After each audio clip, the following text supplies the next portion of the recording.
All right, welcome to video, yeah, video 9, 8, I don't know. On page 229, the prefix system is illustrated further in Table 4, which lists the names of the 6 oxides of nitrogen. Note that the application of Rule 1, for example, in the name of nitrogen dioxide, no prefix is needed with the nitrogen because only one atom of nitrogen is present in a molecule of nitrogen dioxide.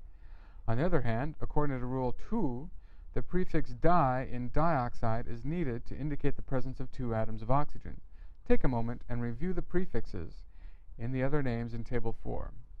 Nitrogen, dinitrogen monoxide, nitrogen monoxide, nitrogen dioxide, NO2, dinitrogen, N2 trioxide, 3 O's, N2O4, dinitrogen tetroxide, and finally dinitrogen pentoxide.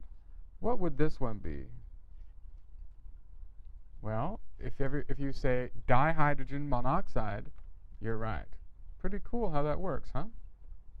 All right, let's move on down the page. Sample problem D. I don't think we're going to do this one together. However, I just want to read through it. Give the name for AS2O5. Write the formula for oxygen difluoride. Well, a molecule of the compound contains 2 arsenic atoms, so the first word in the name is diarsenic. The 5 oxygen atoms are indicated by adding the prefix pent to the word oxide. The complete name is diarsenic pentoxide. Well, and next one, the first symbol in the formula is oxygen. How do we know that? Oxygen difluoride. Well, it's kind of given to us. Oxygen is and it also is first because the name is because oxygen is less electronegative than fluorine.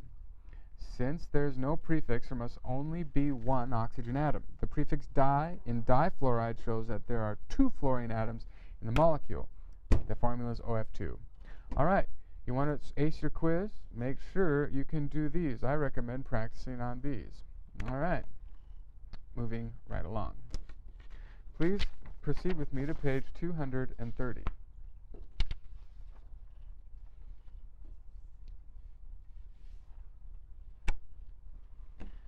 Page 230. Covalent network compounds. As you read in Chapter 6, some covalent compounds do not consist of individual molecules. Instead, each atom is joined to all its neighbors in a covalently bonded 3-dimensional network. There are no distinct units in these compounds, just as there are no such units in ionic compounds. The subscript in a formula for a covalent network compound indicate the smallest whole number ratio of the atoms in the compound. Naming such compounds is similar to naming molecular compounds.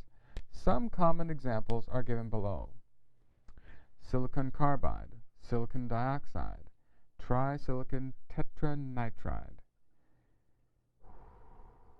So basically, what is that saying? It's saying in these compounds, the molecules don't exist as individual units. In fact, they just kind of flow together. And so these are more like formula units except for covalently bonded molecules. Moving right along, acids and salts.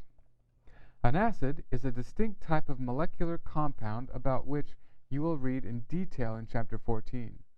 Most acids used in the laboratory can be classified as either binary acids or oxyacids. Binary acids are acids that consist of 2 elements, usually hydrogen and one of the halogens, fluorine, chlorine, bromine, and iodine. Oxyacids are acids that contain hydrogen, oxygen, and a 3rd element, usually a nonmetal. Acids were first recognized as a specific class of compounds based on their properties in solutions of water. Consequently, in chemical nomenclature, the term acid usually refers to a solution of water of one of these special compounds rather than to the compound itself. For example, hydrochloric acid refers to the water solution of a molecular compound, hydrogen chloride. Some common binary and oxyacids are listed in Table 5. All right, moving right down.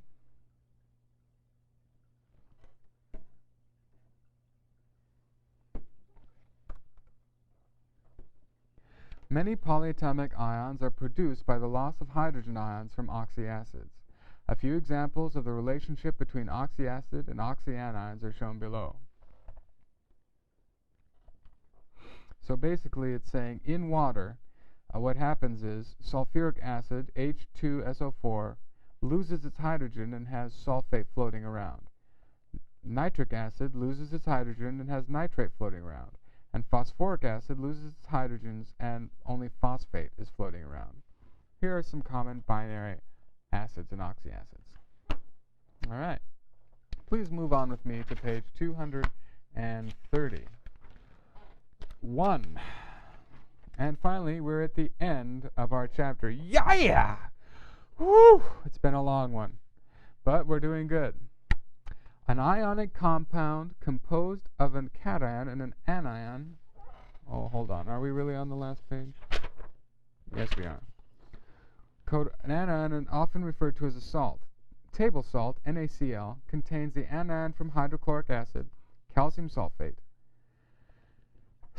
Contains the anion from hydrochloric acid. Calcium sulfate is a salt containing an anion from sulfuric acid. Some salts contain anions in which one or more hydrogen atoms from the acid are retained. Such anions are named by adding the word hydrogen or the prefix bi to the anion name. The best known such anion comes from carbonic acid. Hydrogen carbonate ion, bicarbonate ion. Okay. Well, congratulations. You've made it through one of the largest sections of the book, section 7.1. Remember, in addition to the practice problems for following along, I want you to do questions 1, 2, 3, and 4 for your homework. Good luck, class. I know you can do it, and I'm proud of you. Remember, Jesus loves you, and so do I. Bye-bye.